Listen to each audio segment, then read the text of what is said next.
ख्वाब में आया था कि आप वाइट पहन रहे हैं कि मैं चीटिंग? मुझे क्या पता, मैं थोड़ी था आपके ख्वाब में, मुझे क्या पता आपको क्या क्या ख्वाब आ रहे। चाय का कप इतना बड़ा दिया आपने, मैं 2 बार अंदर से चाय पीकर आया हूँ, मुंह फंस गया मेरा। हे गाइस, अस्सलाम वालेकुम, this is Rabia, you watching me on Khusha magazine. आज जो मेरे मेहमान हैं, आई थिंक मैं गलत नहीं कहूँगी अगर मैं कहूँगी कि उन्होंने पाकिस्तानी अवाम को दोबारा कॉमेडी से इंट्रोड्यूस करा दिया है, वो भी क्वालिटी कॉमेडी से। वो कहते हैं कि जब वो स्टेज पे जाते हैं तो उन्हें लगता है वो अपनी टेरिटरी में आ गए हैं और बस वो उन्हीं की जगह है, कोई और उधर कुछ कर नहीं सकता। बहुत से लोग उनको आजकल का मोइन अख्तर भी कहते हैं या कहते हैं कि वो कल के मोइन अख्तर पाकिस्तान के लिए एक और हो सकते हैं। मेरे साथ आज हैं ताबिश हाशमी। अस्सलाम वालेकुम ताबिश, कैसे हैं? वालेकुम राबिया, मैं बिल्कुल ठीक हूँ। White great minds think alike. नहीं, आपने तो चीटिंग की है मेरी। मुझे क्या ख्वाब में आया था कि आप वाइट पहन रहे हैं कि मैं चीटिंग? मुझे क्या पता, मैं थोड़ी था आपके ख्वाब में, मुझे क्या पता आपको क्या क्या ख्वाब आ रहे। ओके, शो का स्टार्ट बहुत अच्छा हुआ है। अच्छा ये बताएं, वैसे तो आपका जो TBH शो है जो इतना मशहूर है, उस पर तो कोई और आपके लिए रिसर्च करके, जिनका नाम बहुत दफ़ा आप ले चुके हैं, खातून का, वो करती हैं और बताती हैं और आप कोट वोट पहन रहे होते हैं, वो बता रही होती हैं, आप सुन रहे होते हैं। फ्यूचर के बारे में कोई रिसर्च किया आपने? खुद की, किसने की, क्या मालूम हो आपके हमारे बारे में? अच्छा, इस तरह के जो इंटरव्यूज़ होते हैं मैगजीन्स के हों या किसी ऐसी वेबसाइट के हों जो शोबिस को कवर करता है, तो मेरी बेगम की मालूमात इस बारे में बहुत अच्छी है, मेरी नहीं है। ओके, बहुत कमज़ोर मालूमात है, फेल हो जाऊंगा इस एग्ज़ाम में। तो बेगम ने मुझे ब्रीफ किया कि ये आ चुकी हैं, लास्ट गेस्ट ये हैं, मुझे लगता है अगले हफ्ते तुम्हारी लगेगी, तुम इस तरह करना, ये पहन के जाना, इस तरह बैठना और इस तरह के जवाब देना। तो ये ब्रीफ है। तो मतलब ब्रीफ है आपके पास थोड़ी बहुत? हुक्म समझ लें, ब्रीफ तो नहीं है। बेगम के अहकामात हैं चंद। हाँ, आई एम वेरी ऑनर्ड कि she knows about us and she did all that research for you. वो बहुत ज़्यादा जानती है। अच्छा, चलें, दैट्स गुड। अच्छा, अगर आपका अपना आइडियल शो होता है, मेरा मैं बोलूं कि फ्यूचर स्पॉन्सर कर रहा है, आपका शो है, आपने जो क्रिएट करना करें, तो वो क्या शो होगा? क्या करेंगे आप? बड़ा अच्छा सवाल है आपका। जवाब है, ऐसा शो होगा जिसमें जैसे TBH है, वो बेसिकली असफर अली भाई जो थे हमारा जो उसके क्रिएटर हैं, वो उन्होंने एग्जैक्टली वो बनाया जो मैं अगर करता तो क्या करता। क्योंकि मुझे मैं चाहता हूँ कि स्टेज पे मैं हूँ और मेरे साथ बस एक आदमी और हो। अब उसके साथ लाइमलाइट आपको चाहिए अपने ऊपर? चाहिए तो चाहिए। हाँ, ओके, सही है, चाहिए तो चाहिए, जायज़ है, बिल्कुल हाँ, मान लिया। तो अब वो असल में मसला ही अनस्क्रिप्टेड शो है। वो 1.5 घंटे का रिकॉर्ड करते हैं, 25-30 मिनट का कट लगाते हैं, फिर डिलीटेड सीन्स हैं, 2-4 प्रोमोज हैं। तो वो अनस्क्रिप्टेड है, तो सारी जिम्मेदारी स्टेज के ऊपर मेरी होती है, क्या बोलना है, क्या नहीं करना। अब रिसर्च तो है, मगर वो रिसर्च मुझे शो से 5 मिनट पहले मिलती है अक्सर, और वो भी बहुत बेसिक होती, पैदा कहाँ हुए, क्या है, अब करते, कभी कभी तो बताना पड़ता है करते ही क्या है। क्योंकि मैं नहीं देख पाता टीवी, मेरी बिल्कुल नॉलेज, मैं वहाँ से आता हूँ और एक बिल्कुल आइसोलेटेड इन्वायरमेंट से आता हूँ और एकदम से मीडिया पर्सनैलिटी सामने बैठी होती है, तो मुझे ब्रीफ करते हैं। दूसरी ये कि जो सवाल लिख के दिए जाते हैं, वो सवाल कॉमन सवाल होते हैं, अगर किसी और आदमी को दिए जाएंगे तो TBH तो वैसा नहीं बनेगा जैसा बनता है। उनके रिस्पॉन्सेज से जो मैं सवाल निकालता हूँ, वो बेसिकली उसको आगे बढ़ाते हैं। तो वही मैं चाहता था कि मुझे कोई स्क्रिप्ट ना दी जाए, मैं स्क्रिप्ट पढ़ के बहुत ही नीचे गिर जाती है मेरी एनर्जी, लेकिन जब मैं खुद होता हूँ, दिमाग चल रहा होता है, तो फिर बहुत अच्छा बनता है। तो एग्जैक्टली वही बनाया असफर भाई ने, मेरी तबीयत के मुताबिक बनाया, तभी किया। अभी चलिए, उसमें कोई वेरिएशन लानी हो तो क्या लाएंगे? क्योंकि अब तो उसके भी 3 सीजन वेरिएशन लानी होगी, तो हाँ, उसमें अब 3-4 प्रॉप्स इस्तेमाल करेंगे, स्क्रीन लगाएंगे, ज़रा गूगल करेंगे चीज़ें जो वो कह रहे हैं, नई चीज़ें जो उनको बताएंगे, आपके बारे में ये आ रहा है गूगल के ऊपर, वो खबरें, उनका ट्विटर खोल लिया, या फिर कोई कैरेक्टर भी ऐड हो सकता है, अच्छा कैरेक्टर, उसको फिर मैं नर्चर करेंगे, उसके हिसाब से TBH के साथ ब्लेंड हो जाए, क्योंकि स्पॉन्टेनियस और नेचुरल सा शो है। अब अगर किसी कैरेक्टर को ऐड करते हैं तो यूजुअली कैरेक्टर्स जो परफॉर्म करते होते हैं वो नेचुरल नहीं लग रहा होता, या तो किसी पॉलिटिशियन बन जाते हैं, हाँ, या वो कोई, और मेरी बात आपने कही थी, एक्टर मुझे नहीं कहना पड़ता, तो उसके साथ ब्लेंड करना है, वो मुश्किल हो रहा है बस। अच्छा, ये बताएं, आप बहुत अरसे से पब्लिक स्पीकिंग कर रहे थे, बहुत कॉम्पिटिशंस आपने जीते हैं, उसके बाद फिर आपने स्टैंड अप कॉमेडी स्टार्ट कर दी, फिर माशाल्लाह से आप we are seeing a full digital show जो आपका है। तो ये बचपन में कब, उस वक्त आपको रियलाइज़ हुआ, लाइक ये चीज़ कब होना शुरू हुई कि आप एक्चुअली इस रोल में आ गए कि आप मजाक बातें कर रहे हैं और लोग हंस रहे हैं? फैमिली में होता होगा, ऐसे ही होता है यूजुअली, कोई ना कोई फनी बात बोली आपने और सबने बोला अच्छा यार दाविश को बुलाओ इस पे। अभी हमारी भी फैमिली को बोलते यार इससे पूछो, ये कोई बड़े मज़े का जवाब देगा। तो ये किस एज पे होना शुरू हुआ? ये एक तो स्कूल, घर पे मैं खामोश बच्चा था एक। अच्छा, हाँ, वो बच्चा था घर वालों ने ये टैलेंट नहीं डिस्कवर किया था? नहीं, घर वाले कहाँ टैलेंट को डिस्कवर करते हैं, टैलेंट तो आप ही डिस्कवर करते हैं, घर वाले तो अपोज करते हैं। ये एक रोल है हमारे ना लेकिन आपके यहाँ तो कोई जालिम समाज कोई स्ट्रगलिंग स्टोरी ही नहीं मिली कि मैं किसी जगह मोटिवेशनल स्पीच में बोल सकूं कि मैं वहाँ से मेरे पास 2 चावल के दाने थे तो मैंने रेस्टोरेंट का आगाज़ किया। कोई स्ट्रगलिंग, टिकट के पैसे नहीं थे तो मैं पैदल वॉक करके गया। एग्जैक्टली, फटे हुए जूते पहने हुए थे, माइक में करंट आ रहा था तब भी पकड़ा हुआ था, इस तरह की कोई स्टोरी नहीं है। बचपन में स्कूल में नकलें उतारता था, ख़ानदान वालों की नकलें उतारता था। तो ये 9th और 10th में 13-14 साल की उम्र में घर वालों ने कभी ईद पे बैठे हैं सब ख़ानदान वाले, ताबिश उनकी ज़रा नकल उतार दो, और वो जो लोग थे वो भी इंजॉय करते थे। वहाँ से एक मोमेंटम बन गया। स्कूल में मैं स्टेज पे हमेशा रहता था, कोई भी इवेंट हो, मिलाद हो तो स्टेज पे हूँ, कोई ड्रामा है तो स्टेज पे हूँ, कोई एलोक्यूशन कंपटीशन है तो स्टेज पे हूँ, स्टेज पे मैं रहता था। तो मुझे वो डर ऑडियंस का नहीं था। यूनिवर्सिटी में आया तो पब्लिक स्पीकिंग का आगाज़ इस तरह हुआ कि मैंने नोटिस देखा कि भाई ख़वातीन के कॉलेज में ह्यूमरस स्पीच कंपटीशन है और ह्यूमरस स्पीकर दरकार है, वो होते ही नहीं, दुनिया में एग्जिस्ट ही नहीं करते। तो मैंने जो भी सबमिट कराया लिख कर, उन्होंने कहा हाँ बस ठीक है, खाना पूरी करो, आ जाओ। मुझे ये था कि यार स्टेज पे जाऊंगा तो बोंगी नहीं मारनी, अच्छी बात करनी है, अच्छा हंसाना है। तो एक रात पहले मैंने सारी रीफ्रेज की अपनी speech. The next day I went there, मैंने स्पीच की। अच्छा, मुझे इसलिए लेके गए थे क्योंकि उर्दू वाले जो स्पीकर थे ना, वो हमारा स्ट्रॉन्ग स्पीकर थे और उन्हें जीतना था, श्योर शॉट था, वो जीते ही नहीं, मैं जीत गया। और फिर वहाँ से हारा नहीं, मैं बहुत अरसे तक मैं हारा ही नहीं। तो ह्यूमरस में था, एक डिफरेंट स्टाइल था। कराची से ह्यूमरस स्पीकर बहुत ही शुस्ता स्पीच किया करते थे जिसपे हंसी नहीं आती थी, मतलब हाँ, मुस्कुराहट भी नहीं आ पाती। कराची वालों से थोड़ा मसला, हाँ बहुत ही, सबको अनवर मकसूद बनना है, हाँ, तो वो बन नहीं पाते नेचुरली, तो वो नहीं बन पाते, तो वो उसको अपनी असली सेंस ऑफ ह्यूमर को सप्रेस कर देते हैं कि यार वो मुइन अख्तर जैसी लगे, तो वो प्रॉब्लम आ जाती है यहाँ पर। मैं नहीं सप्रेस करता था, मगर मैं रूल्स के अंदर रहता था, कोई ऐसी बात नहीं करनी, वो नहीं करनी, जीत जाता था। तो वो होते होते फिर जब इसकी एक्सटेंशन जब बड़े हो गए तो अब जाहिर बात है यूनिवर्सिटी में नहीं थे, तो अब क्या करें, स्टेज पे जाना था, दिल चाह रहा था। मतलब तो ये शुरू से जज्बा था कि मुझे स्टेज पे जाना है, परफॉर्म करने का बड़ा जज्बा है मुझे, वो हो कूट कूट के भरा हुआ है। आप मुझे कहीं भी छोड़ दें, मैं परफॉर्म करूँगा। महफिल में बैठे होंगे, लड़कों में बैठे होंगे, मुझे परफॉर्म करने का शौक है। ओके, तो वो फ्रेंड्स में करते होंगे आप? हाँ, फैमिली में, हाँ, फ्रेंड्स में, उसकी एक्सटेंशन स्टेज की एक्सटेंशन TBH। लेकिन आप तो पब्लिक स्पीकिंग में स्पीचेस वगैरह कर रहे थे, ठीक है, ये किस वक्त जहन में आया कि यार मैं स्टैंड अप कॉमेडी करूं? मैं ह्यूमरस करता था, स्पीचेस भी ह्यूमरस करता था। उससे की आपने अंग्रेजी बहुत जीती हैं, दोनों नंबर बराबर हैं जीतने के, लेकिन मशहूर ह्यूमरस की वजह से था। तो वो जब वो करता था, तो अब जब स्टैंड अप में आया तो आज़ादी और मिल गई, क्योंकि स्पीचेस में तो बड़ी पाबंदियाँ, इसका नाम नहीं, उसका नाम नहीं, इसका काम नहीं। तो इसमें ये था कि खुला।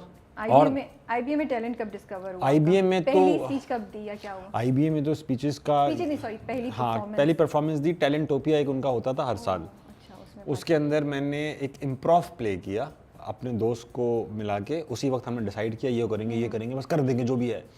तो मैं खातून का रूप मैंने धारा, शाजिया नाम रखा उनका, और दोस्त को मैंने कामरान खान बना दिया, और शो उसका नाम रख दिया हमने FM 4.6। अच्छा। तो उसके अंदर वो बहुत हिट गया, स्टैंडिंग ओवेशन मिला पहली परफॉर्मेंस के बाद। उसके बाद से IBA में कोई इवेंट ऐसा नहीं था जिसमें मैंने परफॉर्म नहीं किया। तो वो हर इवेंट का एक कांस्टेंट था मैं। वहाँ से फिर स्टैंड अप का आगाज़ हो गया, जगह जगह परफॉर्म किया। 2011 में मैंने ब्रेक लिया। मेरे father he was diagnosed with cancer, तो हम सारे ही बहुत इन्वॉल्व हो गए उसके अंदर। ही पास्ड अवे इन 7 months। फिर शादी हो गई, फिर बिजी होते चले गए। 2015 में जब हम सब थोड़ा सेटल हो गए, लाइफ में अच्छी हो गई, स्टेबल हो गई सब, तो फिर आई स्टार्टेड अगैन। मैंने एक शो किया ताइगर रोड पर स्टैंड अप का, कुछ लोगों के साथ मिलके अच्छा गया। वहाँ से फिर मैंने कहा यार ये तो I still have that spark. तो फिर मैं वहाँ से स्टार्ट हो गया दोबारा।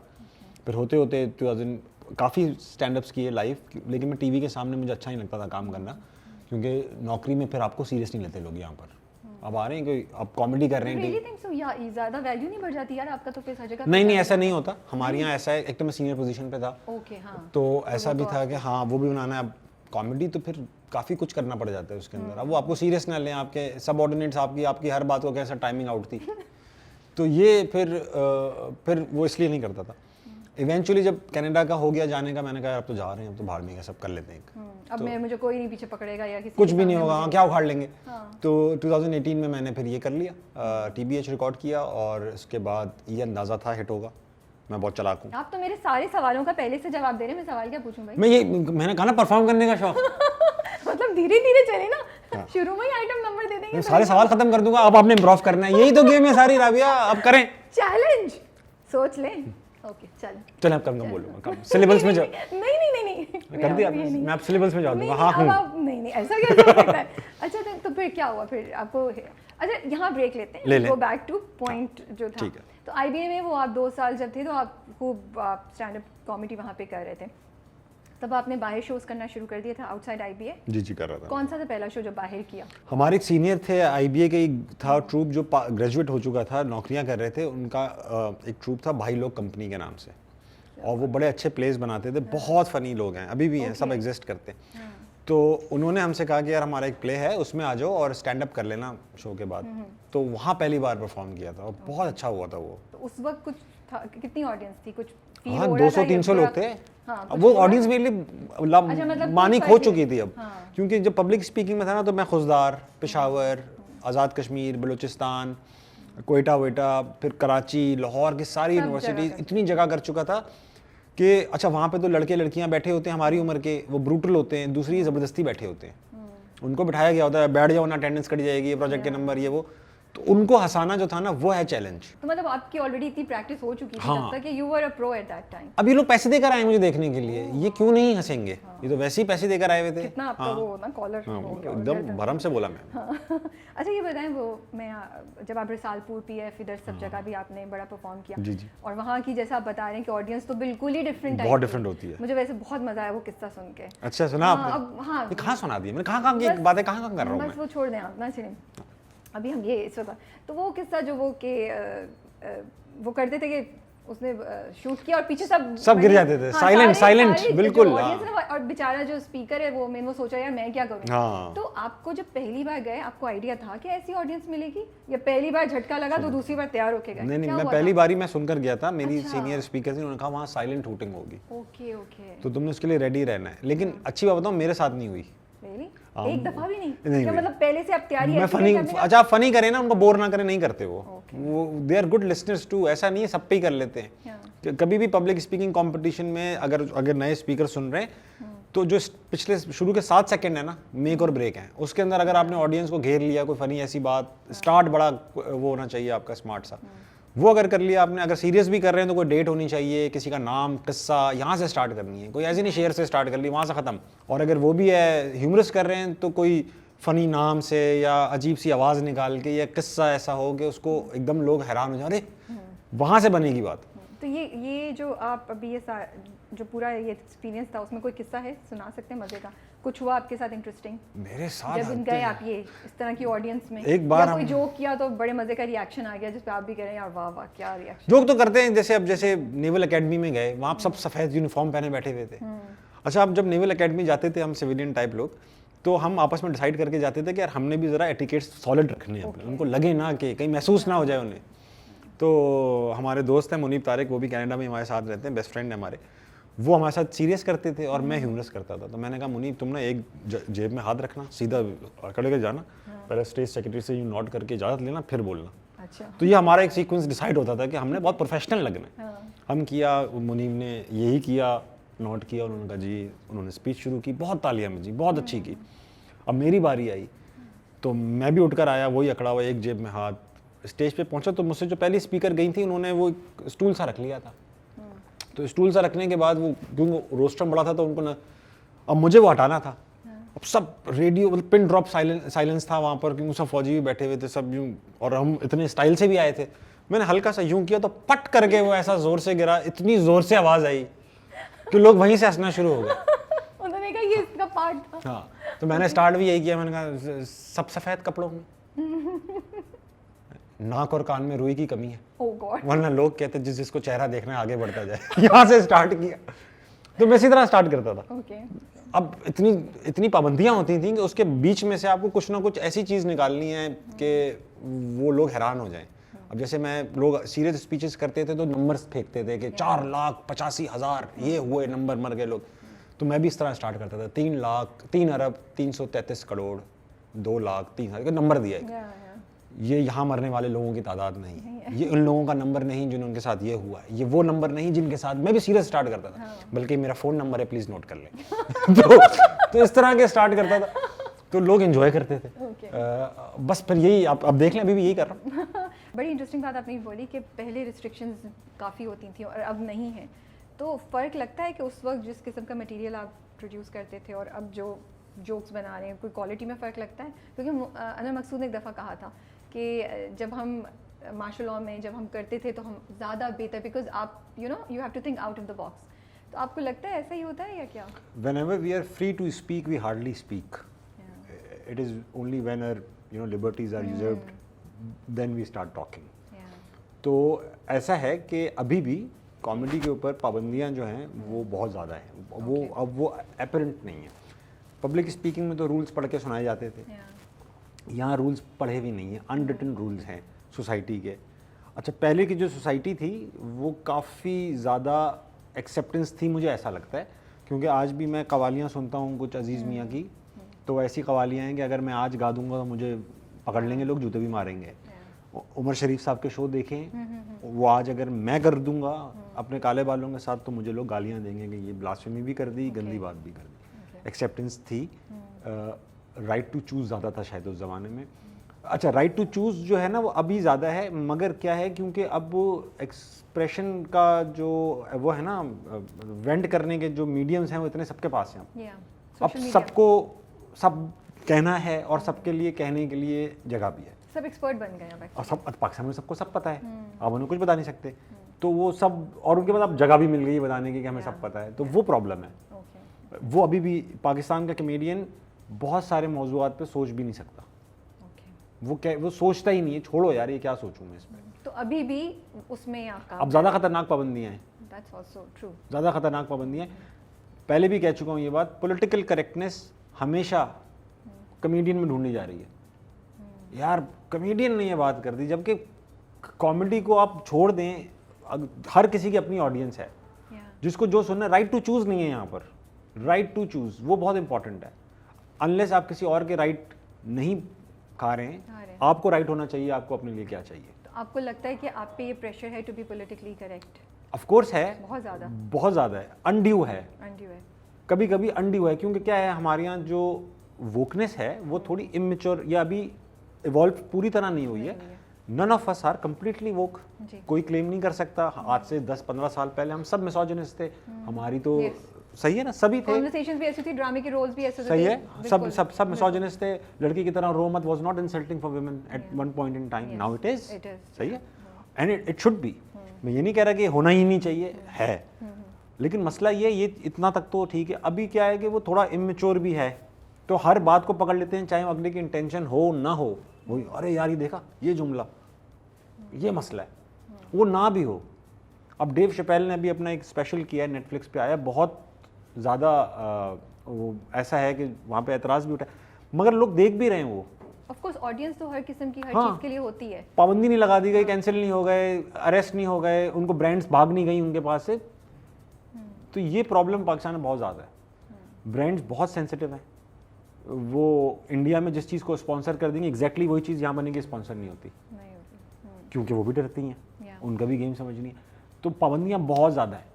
अब इसमें भी अगर थोड़ा बहुत कर लेते हैं और फिर उस पर लोग क्या है, अरे यार वो वाली बात नहीं है, तो वो वाली बात नहीं आएगी, अब नहीं आएगी।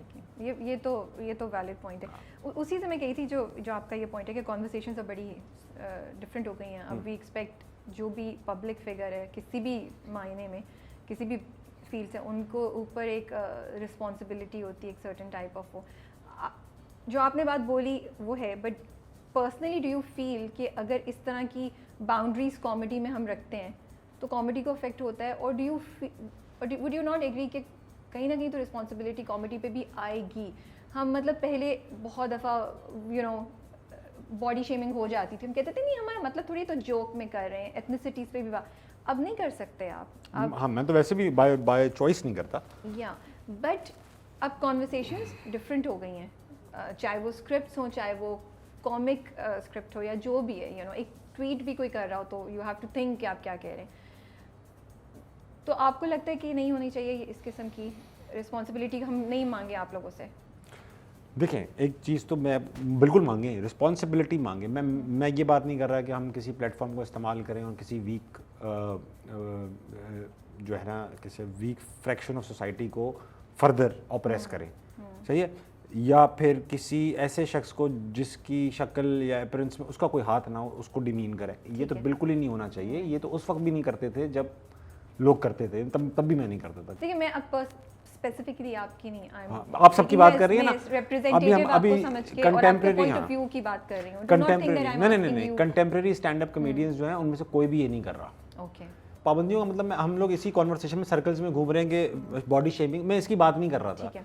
मैं उन चीज़ों की बात कर रहा था जिसके बारे में पहले बात हो सकती थी, टैबू सब्जेक्ट्स की बात हो रही थी। अगर मैं फैमिली प्लानिंग के बारे में बात करता हूँ कहीं, तो ये सबसे बड़ी प्रॉब्लम है हमारी। लोग इसको कहते हैं कि यार नहीं लो भाई ये तो वल्गर बात कर दी। 25 करोड़ है, हम कैसे वल्गर हो गई? आप सबको तो आता ही काम। हाँ, आउट इन दी ओपन तो क्या बात करती है, जैसे कभी पता ही नहीं कैसे होता है आसमान से परियां ही छोड़ के जा रही हैं, ऐसा तो नहीं है ना।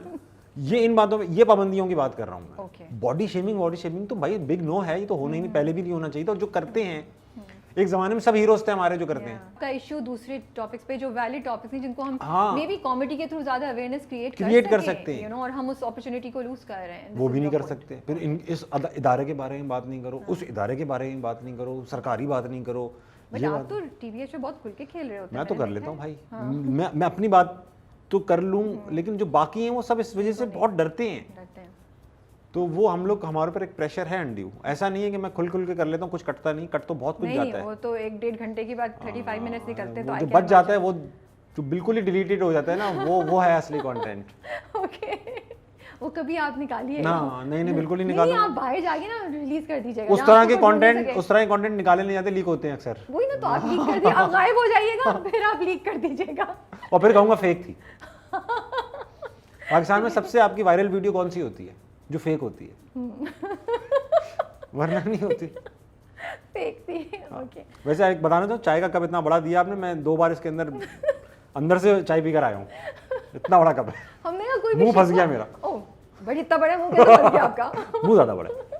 मुझे तो सही लग रहा है वैसे। यहाँ मैंने कहा आपको कोई शिकवा नहीं हो, आप ये ना बोले बहुत अच्छी चाय थी, बहुत अच्छी चाय, कंजूसी से चाय दी। बहुत चाय। अच्छा, मैं आपको और बनवा दूँ? नहीं, बहुत अच्छी चाय, छोटे वाले कप में बनवा देंगे। नहीं अब अच्छी, मैंने 3-4 दिन की चाय पी ली। ओके, चलिए आप 3-4 दिन अगले जहाँ भी जा रहे लोगों को परेशानी नहीं होगी आपको चाय देने की। हमने आपका काम कर दिया।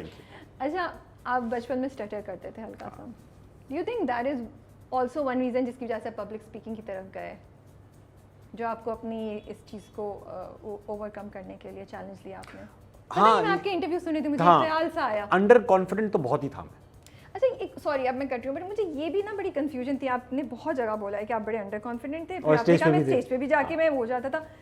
ये बराबर, मुझे पता था अभी आएंगे। अच्छा हुआ आपने इस कॉन्ट्रडिक्शन को आइडेंटिफाई किया और पूछ लिया। सॉरी, बहुत अच्छा है कि पता नहीं मुझे ये गैप बड़ा लग रहा था। मैंने कहा यार ये यहाँ से यहाँ जा रही है, ये कैसे हो क्या रहा है? हाँ, सोशली अंडर कॉन्फिडेंट था बहुत मैं अपनी फैमिली में, अब्बा के दोस्तों के बच्चों में ये बात नहीं हो पाती थी मुझसे, क्योंकि मैं एक ऑल डे स्कूल में पढ़ता था। एक सर पूरे सुबह 7:45 से शाम के 6:30 तक स्कूल में ही रहते थे। उसके बाद घर आते थे। तंग करते आते और तंग नहीं करता था, उस पर हाल था।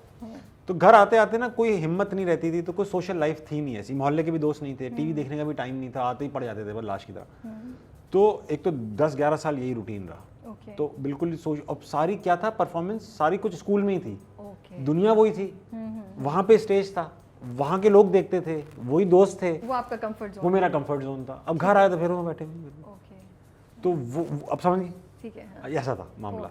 फिर यूनिवर्सिटी गए, फिर वही था, यूनिवर्सिटी अपनी थी, वहाँ लोगों को क्योंकि नया स्टार्ट मिलता था ना, तो मैं अच्छा स्टार्ट करता था वहाँ जाके, वहाँ यूं नहीं गिग्गी बना रहता था, वहाँ कोई जानता ही नहीं था, तो इस तरह से वो अब ऑडियंस में भी, अब तो खैर अल्लाह का शुक्र है वो वाली प्रॉब्लम ओवरकम हो गई, अब डर भी नहीं लगता किसी से। एक चीज़ जो हुई, बड़ी उम्र में जाके रियलाइज़ हुआ कि सबसे आसान काम होता है अपनी वीकनेसेस ओन कर लेना। तो मैं अपनी वीकनेसेस को विजिबल रखता हूँ, अपनी वीकनेसेस के बारे में, अपनी वल्नरेबिलिटीज़ के बारे में आई am very open about them. I don't mind कि लोग मुझे कुछ कहें या कोई हकला कह दे या कोई पतला कह दे, मुझे आई डोंट माइंड। तो मैं इन्जॉय करता हूँ उसको। तो जब मेरे ये कॉन्फिडेंस आ जाए ना आपके पास, यार जैसा है बस है यार, है वैसे ही कैरी करें, तो वो कॉन्फिडेंस जो है उसका मज़ा अलग है, फिर डर नहीं लगता किसी से। फिर आया कैसे कॉन्फिडेंस? पता नहीं, याद नहीं, खुद ही आ गया बस। मैं कोई स्टोरी कुछ अच्छा कोई स्टोरी नहीं है। ओके। पब्लिक स्पीकिंग कर करके मुझे ऐसा लगता है कि एक प्रोसेस के थ्रू हुआ है, ये कोई अचानक ओवरनाइट नहीं हुआ। थोड़ा इस बाद यू डिडंट केयर कि आप कॉन्फिडेंट थे कि मैं जो बोल रहा हूँ सही बोल रहा हूँ, ये ऑडियंस को कौन पब्लिक स्पीकिंग भी नहीं, जीत जीत के हुआ ये। जी एक कॉन्फिडेंस बिल्ड होता है, यार कर लेंगे, थोड़ा गुरूर भी आ गया उस वक्त। लेकिन फिर मैंने, अच्छी बात ये टाइम ली छोड़ी, ऐसा नहीं हुआ कि मैं करता ही चला गया, करता लोग माफिया मांगने लगे बस करो यार। 4 साल की है सिर्फ, और 4 साल में सब किया, छोड़ दी, फिर नहीं की। बुलिंग हुई जब स्टार्टर करते थे, कोई है एंजॉय कर, स्कूल में किसकी उस जमाने में बुलिंग नहीं होती थी, बट ऐसा कोई है जिससे आपको थोड़ा धचका लगा हो? नहीं, कभी भी नहीं। वैसे तो मुझे पता है, आपने बताया हुआ है कि शाम की क्लास में आप उन सब जो आपको लेते थे उनकी बराबर सब कर देते थे। सब जानते हैं, अभी पिकनिक पे थे सब। अच्छा। हाँ, एक को किस्से याद थे। एक तो ऑल बॉयज स्कूल था, वहाँ पे ब्रूटल इन्वायरमेंट होता है, सही है, ब्रूटल इन्वायरमेंट होता है। अक्सर ऐसा होता था कि 3 बजे पानी भी ख़त्म हो जाता था स्कूल में, पीने का भी पानी नहीं होता था। और all boys school, all day school, खेलना ही कूदना हर वक्त, और गर्मियाँ, पानी ख़त्म, उसमें सर्वाइवल होते थे, उसमें फिर रिसोर्सेज के ऊपर जंग होती थी। ये तो सही है, मैं पानी, हाँ पानी, मैं तो ताले में लगा के, तब भी वो खाली होती थी बोतल, इस क्लास में वापस पहुँचते पहुँचते भाई ऐसे लड़कों में जीना सीखा है। तो वहाँ पर बुलिंग को पे गम ज़्यादा होने का टाइम ही नहीं था। टाइम ही नहीं था, वो ऐसा इन्वायरमेंट। अब इससे पता होता है कि अभी तो फ़ख्र की बात लग रही है, लोग यूजुअली टॉक्सिक हो जाते हैं जब बड़े होते हैं ना, हमारी जनरेशन, क्योंकि ऐसे पिट पिट के बड़े हुए ना, यूजुअली टॉक्सिक हो जाते हैं। अच्छी बात ये हुई कि जब हम बड़े हुए तो हमारे अम्मा अब्बा ने हमें राइट टाइम पे आज़ाद किया, और राइट टाइम तक आज़ाद नहीं किया, और राइट टाइम पे आज़ाद कर दिया। तो जब आज़ाद नहीं करना था ना, उस वक्त आज़ाद, क्यों मुझे लगता है मेरे अब्बा अगर मुझ पर सख्ती ना करते, जब तक मैं अपने पैरों पर नहीं खड़ा था, तब तक मैं बहुत बिगड़ चुका होता। क्योंकि कुछ लोग होते हैं जिनको आपने रोक के रखना पड़ता है, उनको आप अनलीश करेंगे। हाँ, अब्बा को पता था, उनका ही बेटा था, वो भी ऐसे ही रह चुके होंगे, उनको पता नहीं अभी नहीं छोड़ना। तो जब पढ़ाई कर ली, नौकरी स्टार्ट की, तो अब्बा ने यूँ छोड़ दिया, अब जो करना ही करो, अब करो। फिर पता रात में कहाँ थे, क्यों थे, कब थे, क्यों, कुछ नहीं, कोई सवाल जवाब नहीं, अब तुम कर लोगे।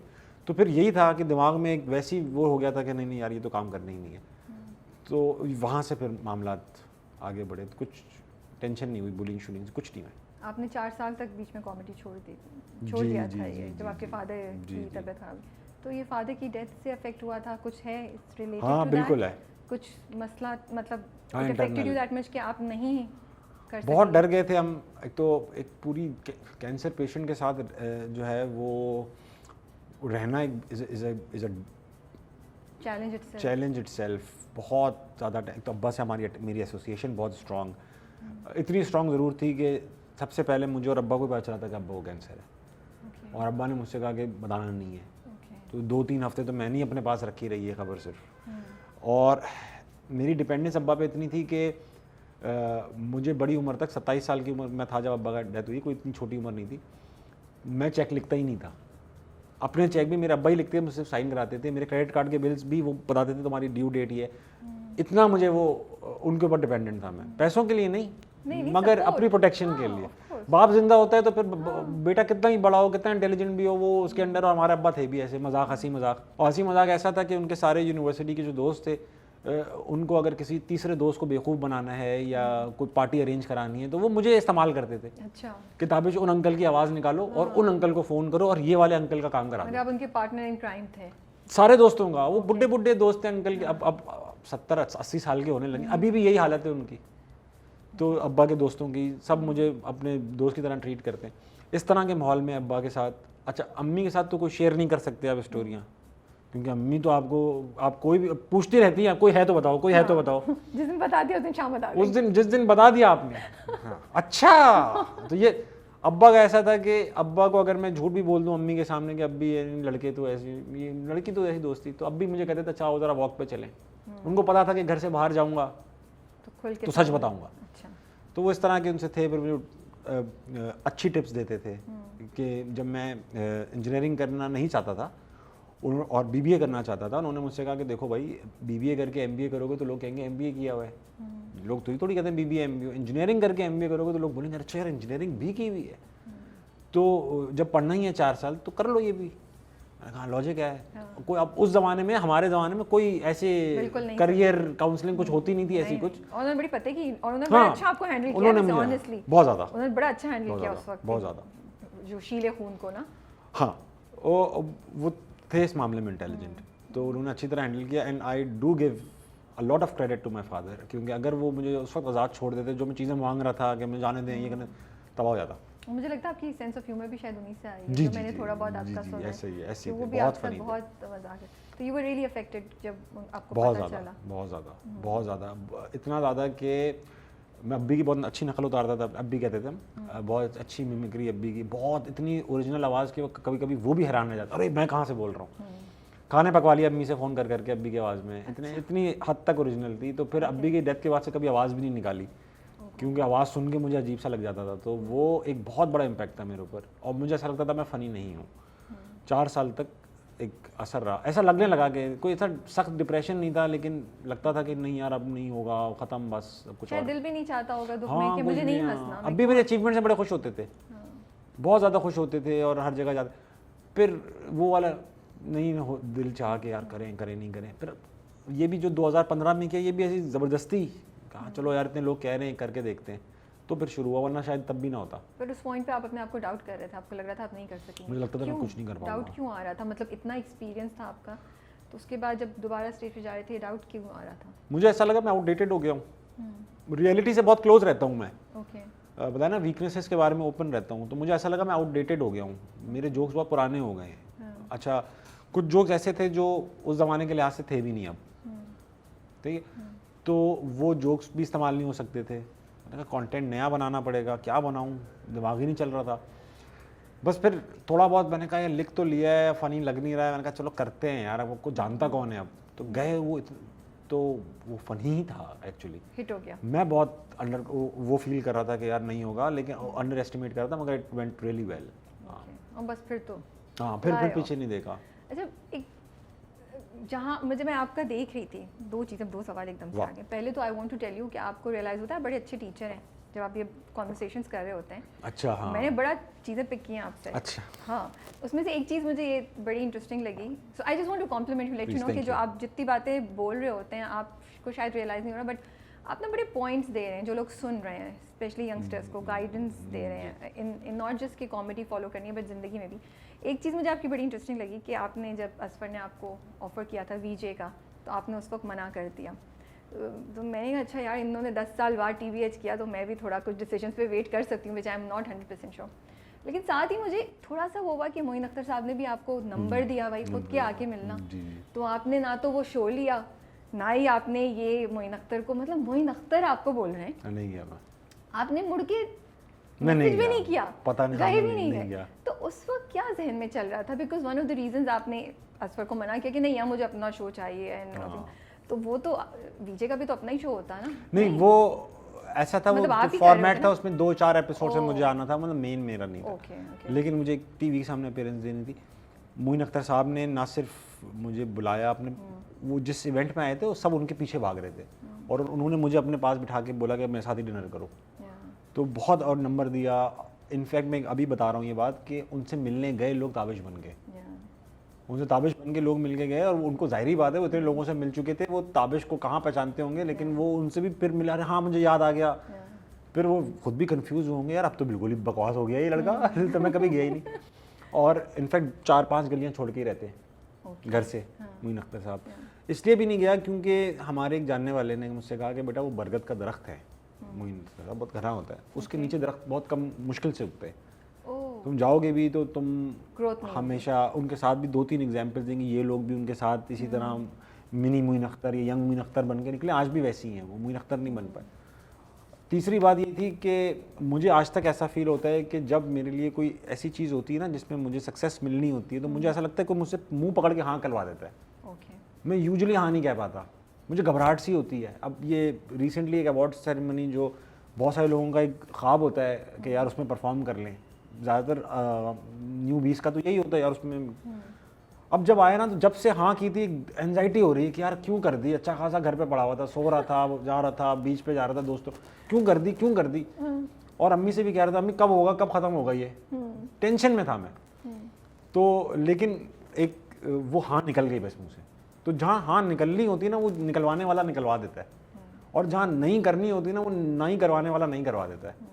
तो मैं इस मामले में बहुत अपने आप को ढीला छोड़ के रखता हूँ, जहाँ नहीं करता हूँ रिग्रेट नहीं करता, चाहे वो कितनी बड़ी अपॉर्चुनिटी। बट आई थिंक आपकी डिसीजंस के पीछे एक थॉट भी है, नाउ दैट यू एक्सप्लेन कि मोइन अख्तर साहब के पास में व्हिच थॉट तो है, व्हिच इज थॉट तो है, हाँ थॉट तो है। I don't think we can say कि गलत थॉट थी, हो सकता है। हो सकता है कि उस जमाने में तो कुछ भी, छोटा बच्चा था काका, उनके पास जाता, वो कहते आ जाओ भाई तुम यहाँ से ये नौकर बन के आओगे मेरे, मैं अच्छा नौकर बन जाता, which is no disrespect to him, not at all। भाई और क्या देते मुझे, कोई ये थोड़ी कहते कि मैं तुम्हारा असिस्टेंट बन जाऊंगा, वो तो बड़े आदमी थे ना। बिल्कुल बिल्कुल, वो तो मोइन अख्तर, उनसे तो छोटा ही रोल मिलता।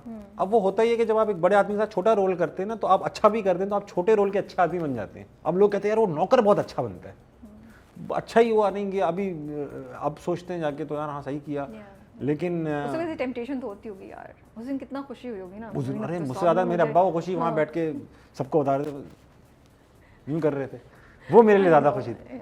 मैं बिल्कुल ही जवान लड़का, उसको क्या ख्वाब होते हैं यार, जल्दी करो मोइन भाई, हाँ ठीक है जाने दोस्तों में, ये थॉट्स थी। हाँ ये थॉट्स थी। असफर भाई ने जब मुझसे कहा तुम्हारे लिए सेट बनाया हुआ है, जल्दी पहुँचो कहूँ, तो मैं चाय पीने दोस्तों के साथ जा रहा था, मैं मोबाइल बंद करके मैं चला गया, मैं चाय पीने चला गया मैं चाय। असफर जो हैं उन्होंने कैसे आपकी ज़िंदगी में क्या रोल प्ले किया, आपके करियर में, क्या आपको लगता है आपके जो टैलेंट को थोड़ा सा उभारने में कुछ शेयर कर सकते हैं? देखिए मैं असफर भाई के साथ साथ दो नाशपाती का भी जिक्र करूंगा, जिस चैनल पे ये काम आता है, पता नहीं ये आपका कंपटीशन है क्या है, लेकिन नाम लेना पड़ेगा, ठीक है। ऐसा है कि असफर भाई मुझे बहुत सालों से जानते थे, कह भी रहे थे, और मैं करता नहीं था। जब करना मैंने कहा चलें कर लेंगे, तो उन्होंने कहा तुम्हारे लिए मैंने एक शो बनाया, बस प्रेशर टेलर मेड है ये, ठीक है। अच्छा वो बनाना तो मेरे लिए आसान था, उनके लिए कि यार ये लड़का ना जिसको किसी भी छोड़ दो ये कर लेगा। तो उन्होंने कहा इसके सामने सेलिब्रिटीज़ बिठाऊंगा और अनप्लग्ड सा शो होगा, बस इसको छोड़ दिया करूंगा उन पे, और यही चाहिए भी था, मेरे बैक ऑफ द माइंड भी यही था, मुझे कुछ बताया नहीं, करने दें। इस आइडिया पे पैसे लगाना बहुत बड़ी बात होती है कि यार ये कौन लड़का है, क्या idea, already not that famous, कुछ भी नहीं था। अच्छा वो लोग जिन्होंने पैसा लगाया वो स्टैंड अप देखने आए थे, उन्होंने वहाँ देख लिया था कि अच्छा है तो सही भाई, लेकिन पैसा लगाना जब की बात आती है ना, तो अच्छों का दिल बैठ जाते हैं, ये कौन है, अच्छा आइडिया क्या है, आइडिया ये है कि बस ये शुरू हो जाएगा, ये कोई आइडिया पे पैसा लगा सकता है इस पे। असफर भाई में एक जीनियस से आदमी है ना, उन्होंने दिमाग में पूरा शो बना लिया था, ऐसे होगा, ये करेगा, देखना ये हिट होगा, और मुझे भी दिखा दिया था। अच्छा ख्वाब दिखा दिया था, इस तरह करना है। मगर वो किसी पैसे लगाने वाले के लिए बहुत अजीब सी बात थी एक्सेप्ट, मगर वो कर गए एक्सेप्ट, उन्होंने कहा यार लगाएंगे, करते। जब सबकी नीयतें इतनी स्ट्रांग थी ना, तो बस वो प्रोडक्ट में नज़र आ गई। हाँ, तो असफर भाई ने ये रोल ज़रूर प्ले किया। असफर भाई मुझे वो मुझसे कहते हैं तुम एक अच्छी शरीफ फैमिली के आदमी हो, तो मुझे प्रोटेक्ट भी करते हैं, इंडस्ट्री के मसाइल से प्रोटेक्ट करते हैं, कहते हैं मैं ले लूँगा ये सब मसले अपने ऊपर। मसाइल मतलब ये नहीं कि यार इधर मत बैठो, इधर बिगड़ जाओगे, मुझे बिगड़ने दो, मैं बिगड़ लेता हूँ, तुम छोड़ो, तुम नहीं करो। तो क्योंकि मेरी पूरी फैमिली से भी मिल चुके हैं, मैं उनकी पूरी फैमिली से मिल चुका हूँ, ही नोज़ के यार क्या वैल्यूज़ हैं मेरी फैमिली में, तो ही कीप्स ऑन प्रोटेक्टिंग मी। तो गाइड भी आपको उसी तरफ धकेलते हैं जहाँ लगता है कि हाँ ये हो सकता है। Okay we'll come back to TBH के गेस्ट, उस पर थोड़ा सा करेंगे, लेकिन उससे पहले ये कहानी भी ज़रा मुझे सुननी है कि अम्मा अब्बा को तो लगता था अरेंज्ड है, लेकिन लव मैरिज थी या है? नहीं दोबारा है भाई, थी नहीं, क्या मतलब? Sorry let me refresh, cut ना लगाएं, ऐसे ही पूछो। Let me refresh. अच्छा तो ये कहानी भी ज़रा मुझे सुननी है कि अम्मा अब्बा को लगता था कि अरेंज्ड है, लेकिन एक्चुअली में तो लव मैरिज हुई है आपकी, तो क्या जुमलेबाजी है सिर्फ ये जुमलेबाजी है मेरी। आपको देखिए मैंने आप सोचा हुआ है मैं हर इंटरव्यू में अपनी जिंदगी की नई कहानी सुनाया करूँ, तो यहाँ सुनाई ये वाली। कभी मैं कहा करूँगा कि हाँ, कभी मैं कहा करूँगा हम सवात से हैं, हमारी फैमिली बड़ी लुटी पिटी हिजरत करके कराची आई, मजदूर थे अब्बा, इस तरह की स्टोरियाँ सुनाऊंगा मैं। लेकिन ऐसा नहीं, अरेंज नहीं थी, लव नहीं थी इतनी ऐसे जिस तरह होती है लव। हुआ ये कि अंकल, कैसे होती है लव? मतलब लड़का लड़की आपस में पहले एक दूसरे को जानते हैं, रीच आउट करते हैं, आस्क आउट करते हैं, फिर ऐसा कुछ नहीं था हमारे। अब ये बताओ ना, हाँ निकलवाने वाला हाँ निकलवा देता है, तो अब यहाँ पे भी वही हुआ। मुझे तो मैं तो अपने आप को छोड़ा हुआ, meant to be, वो आपकी वही है। अच्छा सब चीज़ें ऐसी होती, सबके साथ ही यही होता है। कुछ लोग जो है ना पागल हुए होते हैं, कैसे होगा मेरा काम, कुछ लोग रिलैक्स हुए बैठे रहते हैं कि यार हम वहीं खड़े रहेंगे, वक्त आता रहेगा यूँ करके, तो मैं उनमें से हूँ। तो हुआ ये कि जो हमारे ससुर हैं, सास ससुर जो हैं, वो हमारे अब्बा को बचपन से जानते हैं, मेरे अब्बा से छोटे ही थे, तो बचपन से यानी कि इंडिया से जानते हैं। अच्छा।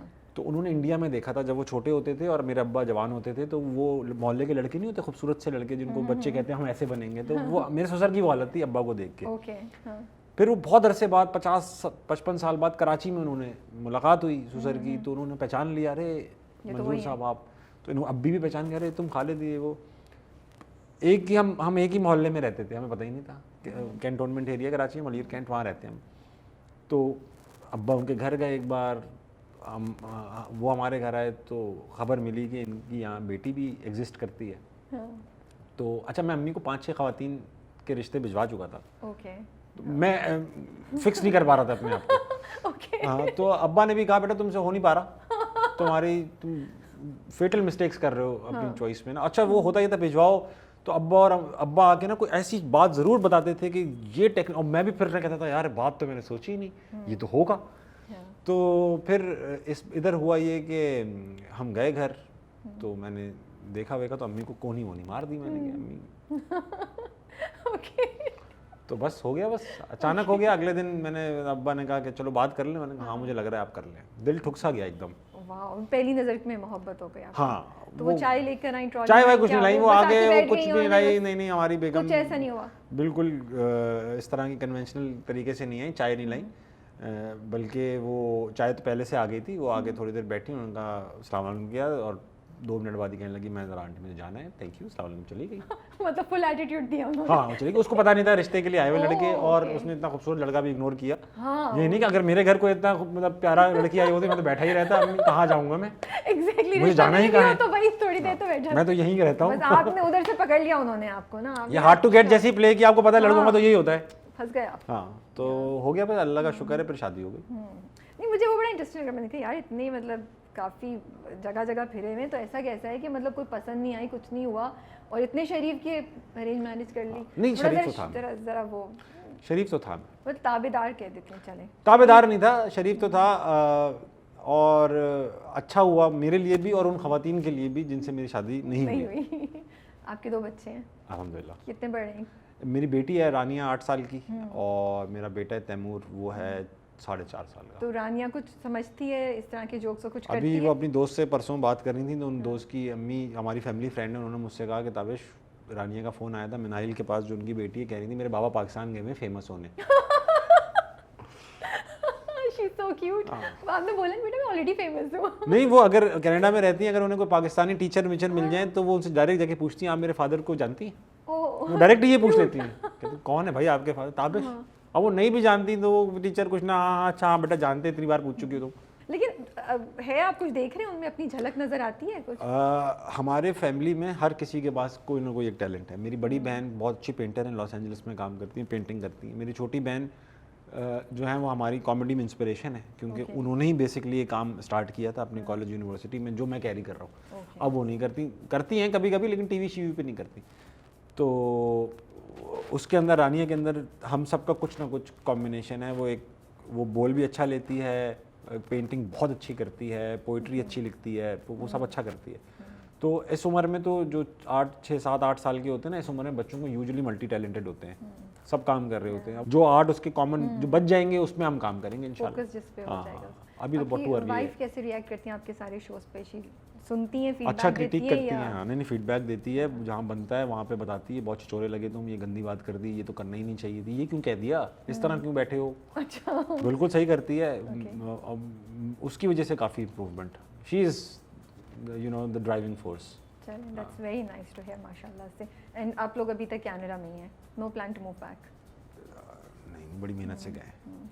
सो इस सवाल का जवाब आप दे चुके हैं कि वापस क्यों नहीं आते, रिस्पॉन्सिबिलिटी एंड ऑल दैट, के क्या पाकिस्तान में सही कौन करेगा अगर सब बाहर चले जाएंगे।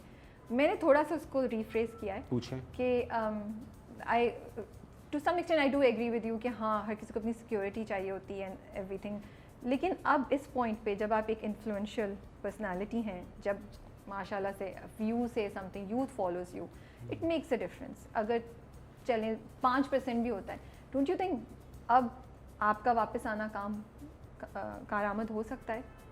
अब हो सकता है जहां पाकिस्तान को आपसे ज़्यादा फ़ायदा मिल सके, जहां कुछ चेंज ला सकें आप? कभी आया ये ख्याल? द थिंग इज़ दैट ज़रूरी नहीं है पूरा मुल्क चेंज कर देना, हर कोई अपनी कैपेसिटी में जितना चेंज कर सकते हैं। 2 गलियां साफ़ कर दें पाकिस्तान में, कराची में कचरा हटा दें, कुछ भी कर लें, किसी एक चीज़ को वो कर दें।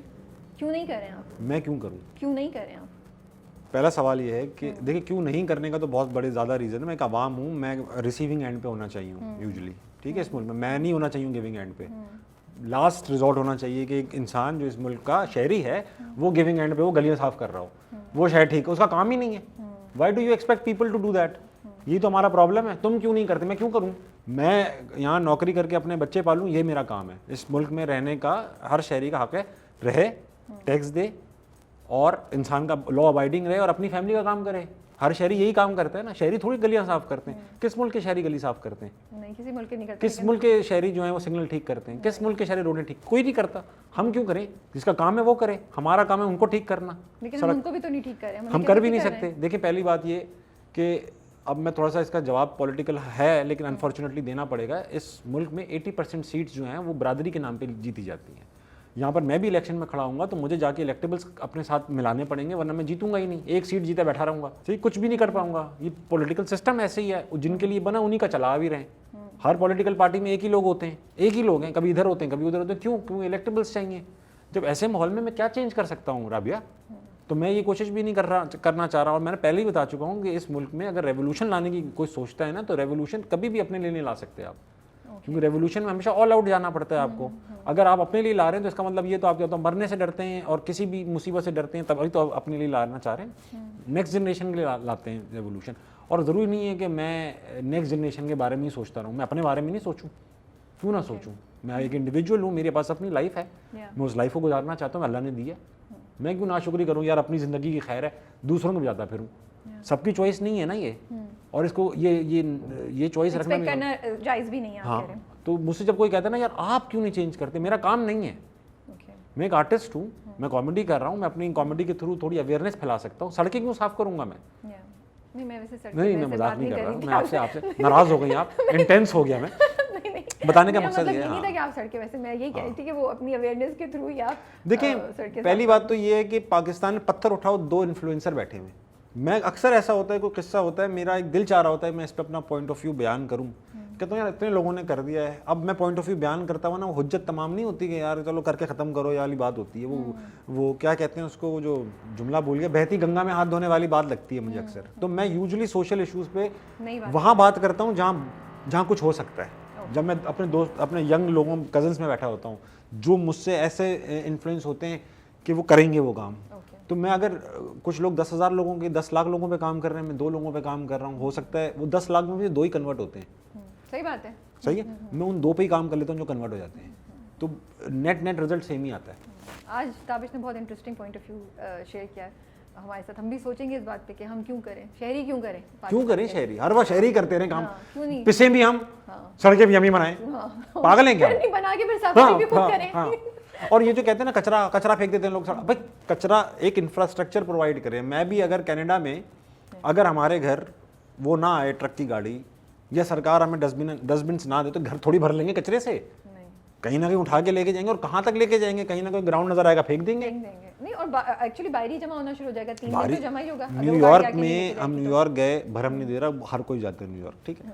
न्यूयॉर्क गए, क्रिसमस के दिनों में चले गए, वहाँ छुट्टी थी उनकी सारे म्यूनसिपल स्टाफ की, तो सड़कों पे कचरा ही कचरा था, बदबू ही बदबू थी। न्यूयॉर्क अमेरिका जैसे शहर के सब बिजनेस हब पे कचरा ही कचरा, मैनहट्टन में जो सबसे हैपनिंग जगह है कचरा ही कचरा था, क्योंकि उस दिन इंफ्रास्ट्रक्चर नहीं चल रहा था। हमारे यहाँ तो है ही नहीं, तो हमारे यहाँ प्रोवाइड ही नहीं किया जाता। प्रोवाइड करें भाई, फिर सवाल करें कचरा क्यों फेंकते हैं। ये सब जिम्मेदारी गवर्नमेंट की है, ये नहीं होनी चाहिए आवाम की जिम्मेदारी। आप ये देखें इतना जुल्म है कि एक तो पिसे हुए कोई हमें बेसिक नेसेसिटी भी नहीं मिलती, और फिर हमसे एक्सपेक्ट भी कि यार हम ठीक कर लें। हम कहाँ से ठीक कर लें भाई? नहीं कर सकते। कॉमेडी सीखी जा सकती है आपके ख्याल में? मैं आपका मुझे बहुत इंटरेस्टिंग लगी ये बात। आप कह रहे थे कि आप जब जोक बनाते थे, I don't know if you still do that, तो आप भेजते थे अपनी अम्मी को, 2-3 दोस्तों को, एक सर्कल है कि टू टेस्ट के वो किस तरह आएगा। इवन यू सेड कि अगर इतने एक्सपीरियंस के बाद यही नहीं आपको पता चले कि कौन सा जोक काम करेगा, कौन सा नहीं, तो फ़ायदा क्या है? तो मुझे ये लगा कि फिर इसके पीछे रिसर्च थॉट है जो हम इतना आसानी से ले सकते हैं कि ताबिश आए और ताबिश ने बोला इसमें क्या बड़ी बात है, वो तो नहीं, but there is work behind it. Is that true? It is. मैं कन्वेंशनल लिखता नहीं हूँ जोक्स। जब जोक लिखा जाता है तो लोग पहले प्रेमिस डिफाइन करते हैं, फिर उसमें कॉन्फ्लिक्ट पैदा करेंगे, फिर आर्च पूरी बनती है कि भाई यहाँ से स्टार्ट होगा। मुझे ये चीज़ें नहीं आती। मैं यूजुअली एक थॉट पकड़ लेता हूँ, कोई किस्सा याद आ जाता है, उसके अंदर फिर एक स्टोरी लाइन बना लेता हूँ। लिखता नहीं हूँ। दोस्तों में बैठा तो उसको एज अ सेट नहीं सुनाता, एज अ स्टोरी ही सुनाता। अबे यार वो पता है तुझे क्या हुआ, वहाँ से जुमले आ गए। अब लड़कों ने भी कुछ ऐड कर दिया, अबे वो भी तो कहा था, ये ऐड हो गया। कंटेंट फिर अम्मी को सुना दिया, अम्मी ने 2 स्टोरियाँ और सुना दी, अरे हमारे पास भी तो एक अंकल थे इस तरह के, वहाँ भी ऐड कर लिया। बहनों को सुनाया, देखा लाफ्टर आ रहे हैं कि नहीं आ रहे। लाफ्टर नहीं आ रहे तो अगली बार दोबारा किसी और तरीके से उसको सुनाया। इस तरह से मैं अपना वो करता हूँ। कोई जोक ऐसे तो होते नहीं कि माशरती उलूम के बारे में, वो तो अब घरेलू स्टोरीज हैं, तो उनमें रिसर्च क्या करी जाए। और दूसरी, इतने सालों से कर रहे हैं और ख़ुद भी हंसने का शौक़ है, अच्छे जोक सुनने का शौक़ है, तो जब दिमाग में आती है थॉट और बाथरूम में बैठ के मैं अपने आप को सुना रहा होता हूँ तो मुझे समझ में आता है ये चलेगा या ये नहीं चलेगा। इतना सेंस होता है हर कमेडियन में, कुछ में शायद ना हो। मैं ज़्यादा बोल गया, मुझे नहीं पता है हर कमेडियन में होता ही नहीं होता। इतना होना चाहिए एक प्रोफेशनल कमेडियन में। So you think comedy can be taught? नहीं, it can be learned. Can be learned. Not everything that can be learned can be taught. Yes, and can be performed. Life can not be taught, it can be learned. जो life के आपकी experiences हैं, nobody can teach you that. मैंने अक्सर आपको बात करते हुए सुना है तो मोइन अख्तर और अनवर मकसूद की बात आप करते हैं, उमर शरीफ की कमी करते हैं, बट कहीं उमर शरीफ से इन्फ्लुएंस है, कुछ है उनसे? कौन नहीं है? कराची का कोई कमेडियन ऐसा नहीं है जो उमर शरीफ से इन्फ्लुएंस ना हो। पूरे कंटेंट से एग्री करना ज़रूरी नहीं है। अपने सबसे फेवरेट आदमी के भी या पूरे कंटेंट से, सॉरी हाथ लेता हूँ हाथ, पूरे कंटेंट से एग्री करना ज़रूरी नहीं है। उमर शरीफ कराची के हर कमेडियन पे कहीं ना कहीं तारी हैं। अच्छा, मैंने जो उनकी चीज़ ली ना, कुछ लोग उनके जुमले ले लेते हैं। आज तक मुझे बड़ा अफसोस है कि आज तक जो उमर सर के साथ या उमर शरीफ साहब के साथ जो काम करते थे, आज तक उन्हीं के जुमले इस्तेमाल कर रहे हैं। अपने जुमले बनाते ही नहीं वो लोग। तो मैंने जो उमर शरीफ साहब की जो चीज़ जिससे मैं इंस्पायर्ड हूँ वो है उनका soldier like attitude. He will shoot regardless of who is standing in front of him. उनको जो कहना है ना वो तो वो कह के आगे निकलेंगे। उनको सब, मुझे भी यही है। हाँ, देख रही हूँ मैं, सही कह रहे हैं। सही है, तो बस वो चीज़ से इंस्पायर्ड हूँ मैं। ज़रूरी तो नहीं पूरी एक चीज़ ले लें, तो वो इतनी बड़ी चीज़ है वो मैंने। लेकिन कराची के किसी भी कमेडियन को आप उठा लें, मानेगा नहीं। अगर यूजुअली मॉडर्न ज़माने के जो लड़के ना वो नहीं मानते। उनको डेव शपेल बनो, ज़्यादा में ज़्यादा मोइन अख्तर बन जाएंगे, वो उमर शरीफ तक नहीं पहुँच पाता यार। वो ज़रा मासेस वाला बात आ जाती है, वो हमारे यहाँ कॉम्प्लेक्सेस भी। लेकिन उमर शरीफ साहब कोई ऐसा बंदा नहीं है जो उनसे इंस्पायर्ड ना हो। ब्रिलियंट। स्क्रिप्ट्स लिखेंगे आप आगे? हम उम्मीद रख सकते हैं कि आपसे कोई स्क्रिप्ट? आगे क्या करूँगा कुछ पता नहीं। कुछ नहीं पता, बट कभी जहन में आता है कि मैं लिखूँ? नहीं, कुछ जहन में इस तरह का सोचता नहीं हूँ। रोज़ उठता हूँ और रोज़ के हिसाब से सही काम कर लेता हूँ। इसी तरह ज़िंदगी शेप हो रही है। कोई ऐसे प्लान नहीं 5 साल में क्या करूँगा, 10 साल में। ये भी नहीं सोचा था अभी कि आपके साथ बैठ के चाय पीऊँगा इतने बड़े कप में। देखिए जी, बस हमारा ऑनर, हमारी खुशकिस्मती कि आप हमारे साथ बैठ के चाय पी रहे हैं। शो की तरफ आते हैं आपके। कौन से 3 एक्टर्स हैं जिनके बारे में आने से पहले आप थोड़ा सा तो घबराए हुए थे, या थोड़ा सा था कि यार ये ज़रा मुश्किल हो सकता है हैंडल करना? कौन से 3 गेस्ट्स हैं आपके? अच्छा सवाल है ये। मैं था घबराया हुआ एहसन खान की वजह से। क्यों? फिरोज़ खान की वजह से। एहसन खान की वजह? अच्छा, पहले नाम लेने फिर बताइएगा क्यों। फिरोज़ खान की वजह से। और मैं बच्चों की तरह नर्वस था वसीम अकरम के आने से पहले। मेरी आंखों में आंसू थे स्टेज पे जाने से पहले, क्योंकि मेरे लिए बहुत बड़ी अचीवमेंट थी। मैं तो एक्सपेक्ट ही नहीं कर रहा था। मेरी औकात है ये कि मैं उनके सामने बैठ के उनका इंटरव्यू, बचपन के हीरो के अभी तक के हीरो हैं वसीम भाई। तो इनके घबराया हुआ इसलिए था। घबराना की ये वजह नहीं थी कि अब यार वो इतना बड़ा एक्टर आ रहे हैं, इस तरह नहीं था। क्या बात करूँगा, क्योंकि एक मुश्किल हो जाता है कि एक शो का एक फ्लेवर है, एक इन्वायरमेंट है। यूजुअली इस इन्वायरमेंट से आशना नहीं है हमारी इंडस्ट्री। वो यानी बिटवीन 2 फर्न्स आपने अगर देखा हो, जैक गैलिफियानाकिस का, इस तरह के और भी शोज़ आते हैं।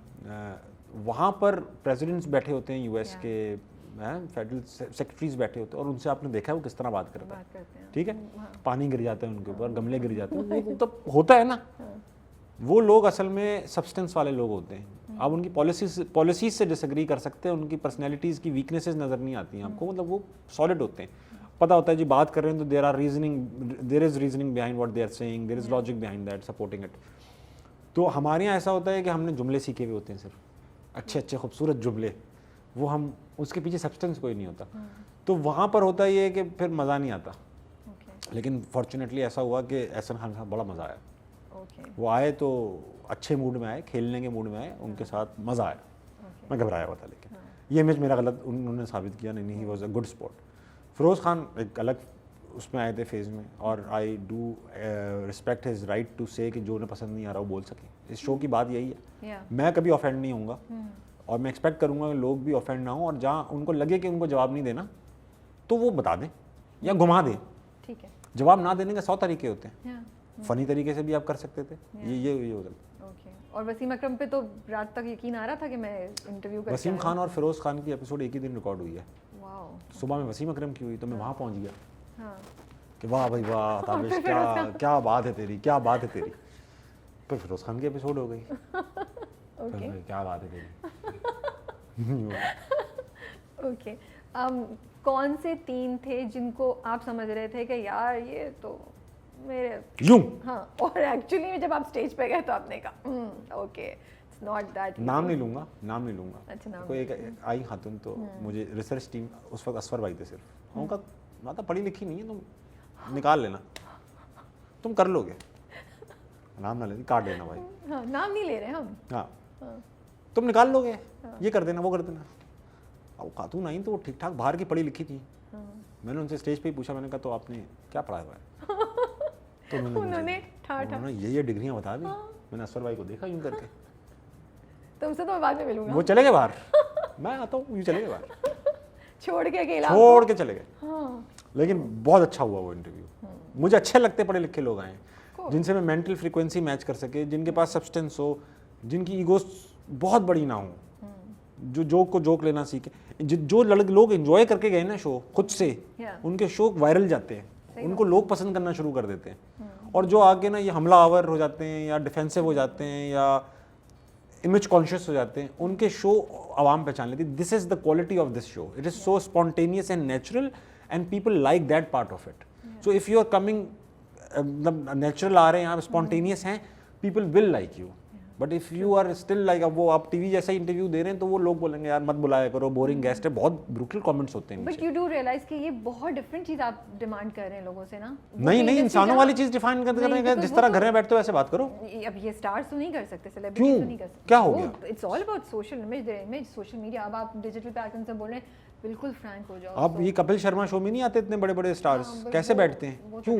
ये डिफरेंस सही करना है हमारे आवाम को, व्हिच यू आर डूइंग, वही तो करना चाह रहा हूँ। बट आई थिंक अब लोगों को पता चल गया है, अब they know and they are confident also कि वी कैन बी ऑनेस्ट, ये अच्छा जाएगा। पहले वो डर रहे थे। अच्छा, डरते ना तो और बोंगी निकल जाती है मुंह से, इतनी ऐसी बात निकल जाती है कि वो पकड़ी जाती है। ट्रू। और अच्छा, सेट पे तो पता ही नहीं चलता किसी ने क्या कह दिया है, वो तो देखने में पता चलता है। और एडिट पे जब बैठते हैं, और मैं बैठता नहीं उस पे एडिट पे, मैं कोई पोस्ट से कोई ताल्लुक नहीं है मेरा। तो आप बिल्कुल सही होते हैं, कोई बस जैसा भी आपको एडिट में करके दिखा दें, कर दें, यू आर ओके। कौन जालिम दिखा रहा है मुझे? तो राबिया, ये तो शिकायत है नाशपाती वालों। मैं वही बोल रही हूं ना, नहीं दिखाए बगैर अपलोड कर देते हैं। वो तो आप फाइनल देखते होंगे ना, राइट? You don't. सिर्फ एक एपिसोड में मैं नर्वस हुआ था, वो सबको ही पता है किसमें हुआ होगा। वो हुआ ये कि वो एक एपिसोड लीक हो गई थी, जो मोस्ट अवेटेड एपिसोड थी सीजन 2 की लास्ट। हुई थी मतलब मुझे नहीं पता, कराई नहीं थी, कोई गिमिक नहीं था, ये मैं गारंटी दे रहा हूँ। ठीक है, अब लीक हुई थी, वो किसी तरीके से हुई थी, वो किसी ने बदतमीजी करके लीक कर दी थी, और वो पूरी उसमें चली गई अपने ओरिजिनल। नहीं, 14-15 मिनट की गई थी बस। ठीक है, अब वो कट 19 मिनट का बनाना था, वो ऐसा वो नहीं बनाना था जिस तरह वो आखिर में गया। जब वो रिलीज होगी ना तो नाशपाती ने कहा यार अब टेक्निकली हमें करना ये है कि हमें ना 45 मिनट का अनकट वर्जन ही डालेंगे, तभी लोग 45 मिनट देखेंगे और 14 मिनट देखेंगे तो फिर 45 मिनट वाली देखेंगे। तो ये आवाज़ भी आती रहेगी इसके अंदर, ड्रिल हो रही है यहाँ बराबर में। तो वो जब एपिसोड आई 45 मिनट की, तब मुझे पहली बार मेरे पसीने छूट रहे थे वो देखते हुए कि यार ये भी चला गया, वो भी चला गया, ये भी कह दिया, वो भी कह दिया। तो वो थोड़ा सा घबराहट हुई, वरना मुझे पता होता है मोरलेस के मैंने बहुत सारे शोज में जो कहा है बस I am okay with that. But I think you also have the confidence कि असफर संभाल लेंगे, ही वोंट सामने नहीं आपको करके ऑडियंस के बिस्किट टुकड़े कर दो, नहीं करेंगे। अच्छा, ऐसा कोई सेफ्टी नेट है नहीं, ऐसा मतलब ऐसा नहीं है। मैं वाकई में ऐसी कोई बात ज़्यादातर कहीं नहीं है जो कि मुझे डर हो। और होता है ना, बात करते हैं ना आप, करता हूँ। और वो ज़्यादातर जो मुझे लगता है ना कि ये खत्म घटिया बात निकल गई है मुंह से, वो अगेन वही बात है, सालों की मिसोजिनी तो भरी हुई है दिमागों में, मोमेंटम कभी कभी फुट करके निकल जाता है, ना भी अग्री करें तो निकल आता है, तो उसी वक्त कह देता हूँ सर भाई ये कटवा दीजिएगा। चलें, that's good that you are conscious about it. अच्छा, एक दो सिचुएशंस है, मैं आपको बताती हूँ, आप मुझे बताइएगा कि what would you do. Last over है पाकिस्तान वर्सेस इंडिया, ठीक है, बाबर आजम इज फेसिंग, ठीक है, need 30 runs in 1 over, first ball is no ball, ठीक है। उस वक्त उनके दिमाग में क्या, जहन में क्या चल रहा होगा? अब फ्री हिट उनको मिलेगी अगली बॉल में, पहली बॉल है अभी, यानी कि अब 9 बॉल हो चुकी है, 1 रन आ चुका है बगैर किसी बॉल के, फ्री हिट है तो वो क्रीज के अंदर रहेंगे, डीप इन इस क्रीज, ताकि वो, क्योंकि वो एक्सपेक्ट कर रहे होंगे कि यॉर्कर मारेगा मैं ब्लॉक कर लूँ, लेकिन वो डीप इन द क्रीज लेंगे, हाफ वॉली उठा के कहीं ऑफ पे या मिड ऑन पे छक्का मारेंगे। तो आपको इस पे कमेंट्री करनी है, उस वक्त आप कमेंटेटर मैं कर रहा हूँ, तो आप क्या करेंगे? बाबर आजम, मैं हॉकी की तरह कमेंट्री करूँगा। हम जैसे भी करना, हमने तो नहीं बताया कैसे करना, हम तो बोल रहे हैं कि आप कमेंटेटर हैं। ये पहली सिचुएशन है जिस पे आपने करनी है। बाबर आजम इस वक्त खेल रहे हैं, इसको थोड़ा सा और 30 तो बहुत ज़्यादा लग रहा है मुझे, कम कर देते हैं रन। आप 30 रखें, 30 रखें, प्रेशर काम रहेगा। चलें जी, हाँ। आखिरी ओवर, 30 रन दरकार, बाबर आजम इस वक्त स्ट्राइक पे, पाकिस्तानी कौम की सारी उम्मीदें बाबर आजम से वाबस्ता। शिव शंकर बॉलिंग कराएंगे पवेलियन एंड से। दुबई में इस वक्त 35,000 का क्राउड मौजूद है। राबिया, ये कोई आम बात नहीं है, क्या कहना चाहेंगे इस बारे में? बॉल आपके कोर्ट में डाल दी मैंने। पहली बात तो मैं आपको बताऊं, 35,000 नहीं 70,000 का क्राउड है। एक के ऊपर एक बैठा हुआ है। नहीं, क्यों इतना बड़ा होता है भाई? दुबई में तो हर कुछ बड़ा होता है, तो स्टेडियम भी बड़ा ही हम अज्यूम कर रहे हैं ना भाई मैं और आप कमेंट्री कर रहे हैं क्रिकेट, झगड़ा भी हो रहा है, घरेलू बातें चल रही हैं। मैं कह रहा हूँ 35 हैं। चले, मैंने गिने 55,000 पे बात करें। चलें 55 मुनासिब करें, 55 पे कर लेते हैं। 55,000 बॉल हो गई इतनी देर में। बहस में 2 बॉलें हो चुकी हैं। आप फोकस कर रहे हैं, I am not expert, you are the cricket fan and the expert. वापस जाऊंगा क्रिकेट में, वापस जाऊंगा स्टेडियम में। बाबर आजम के हल्के से घुटने कांप रहे हैं। रनिंग एंड पे मौजूद है फखर जमान, जो जब से आए हैं रनिंग एंड पे ही मौजूद हैं, ना भाग पा रहे हैं ना चल पा रहे हैं। राबिया कैसी हैं आप? मैं बिल्कुल ठीक ठाक हूँ। आप ये बताएं कि होती रहेगी क्रिकेट, इससे क्या फर्क पड़ता है? हार जीत तो लगी रहती है गेम में। मतलब इसका मतलब पाकिस्तान हारने वाला है? ये वर्ल्ड कप का मैच है, ये सेंटेंस तभी आता रहता है। हार जीत तो होती रहती है, जीतो या हारो हमें तुमसे प्यार है, क्योंकि 3 बॉलों पे अभी भी 30 ही रन दरकार है। ठीक, तो मेरे ख्याल से अब नहीं हो पाएगी। यस, अच्छा, नेक्स्ट सिचुएशन जी, आपके साथ अगेन क्रिकेट ही है, और पाकिस्तान इंडिया का मैच हो रहा है, इंडिया बहुत अच्छा खेल रहा है, विराट आपके साथ हैं कमेंट्री बॉक्स में, मेरे साथ हैं, हाँ बैठे हुए, और अब क्योंकि इंडिया अच्छा खेल रहा है तो वो जरा शो में आके उन्होंने 1-2 बोल दिए। अब ताबिश हाशमी जो है ना, उनका थोड़ा सा पेशेंस लेवल वो हुआ, तो अब आपने कहा अच्छा मैं तुम्हें वापस कुछ करता हूँ, तो क्या जवाब देंगे? क्या एक दो क्या? विराट, आप वर्ल्ड कप में पाकिस्तान को कभी नहीं जीत, पाकिस्तान आपसे कभी नहीं जीत पाया है। जी हाँ, ताबिश कभी नहीं जीत पाया।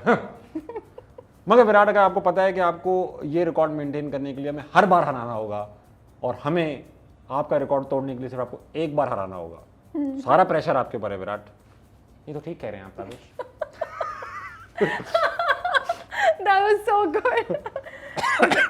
Lifestyle Awards पे आप होस्ट कर रहे हैं। क्या अहमद अली भट्ट छुट्टी पे चले गए? क्या उन्होंने सरकारी नौकरी छोड़ दी लाइफस्टाइल अवार्ड्स की? ये पता नहीं, आइडिया तो हम दे सकते हैं ना, नए फेसेस। यार बेचारे फिर क्या करेंगे अगर वो भी ना करें, होस्ट भी ना करें? नहीं, मतलब कि हर प्रोग्रेशन होती है हर करियर में, हर चीज में। हम अपने आप को लिमिट क्यों कर रहे हैं कि बस यहीं तक? हर साल करते हैं ना, वो इसका हिस्सा। अब उनका नाम ही लक्स हो चुका है, अहमद अली लक्स के नाम से उन्हें जानते हैं।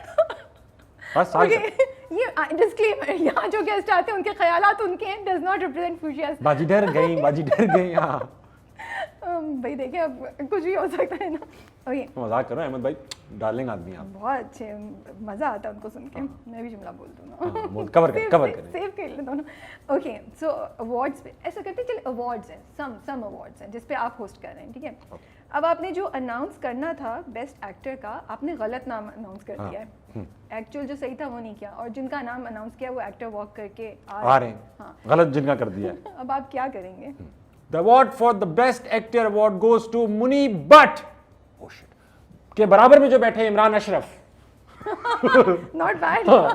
यहाँ से कर लूँगा। एक बार मेरे साथ हो चुका है। हाँ, पब्लिक स्पीकिंग में मुझे अवार्ड मिलना था। हाँ। और उन्होंने गलती से किसी लड़की को, बेचारी को अवार्ड दे दिया फर्स्ट प्राइज। अब सब शौक में चले गए, ये क्या हो गया, क्योंकि वो बेचारी ने अच्छी स्पीच नहीं की थी, उसको गलत मिल गया था।